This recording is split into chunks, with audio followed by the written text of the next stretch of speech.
Hello and welcome to Moto Basics channel.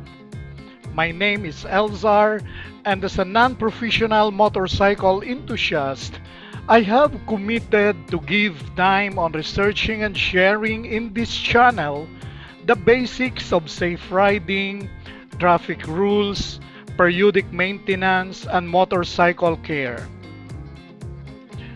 I'm always thankful for your support in this journey of promoting safe and enjoyable ride by leaving your comments below and subscribing in this channel.